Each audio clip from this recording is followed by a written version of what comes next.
penegakan hukum aja lah Pak. Saya sebagai suaminya sebetulnya nggak ikhlas Pak, anak saya sampai meninggal. Anaknya ada yang meninggal Bang? Iya Pak, saya mohon keadilannya lah Pak. Itu aja yang saya inginkan Pak, segera ditangani, lanjut segera ditangkap mereka Pak, pelaku-pelakunya Pak. Kami setiap ada panggilan, kalau telat sedikit kami diperlakukan tak senonoh Pak, kami dimaki-maki. Seorang wanita korban ruda paksa teman suaminya mengalami hal tak menyenangkan saat melapor ke kantor polisi.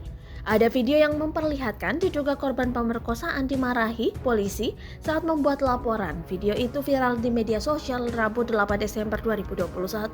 Kejadian itu diduga dialami ibu muda berinisial ZU 19 tahun di Desa Mahato, Kecamatan Tambusai Utara, Kabupaten Rokan Hulu, Riau, yang mengaku diperkosa oleh 4 orang pria, teman dari suaminya. Dalam video berdurasi 2 menit 30 detik yang beredar di media sosial, ZU dimarahi oleh petugas kepolisian saat melapor ke Polsek Tambusai Utara.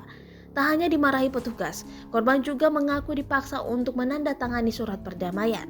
Terkait dengan itu, Kapolsek Tambusai Utara Ibtu Rajana Pitupulu pun angkat bicara. Raja mengaku sudah mendapat dan melihat video itu, namun diakuinya video tersebut nampak samar-samar. Saat ini, lanjutnya pihaknya masih melakukan penyelidikan. Kata Raja, petugas yang diduga berkata kasar kepada pelapor sudah dipanggil ke bidang profesi dan pengamanan atau Propam Polda Riau. Anggota polisi yang dipanggil untuk diperiksa itu berjumlah 2 orang. Yang bersangkutan sudah dipanggil ke Polda, yang pasti anggota Polsek Tambusai Utara, ujarnya.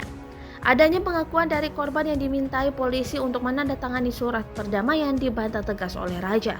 Kata Raja, pihaknya tidak pernah memaksa korban untuk berdamai dengan terlapor.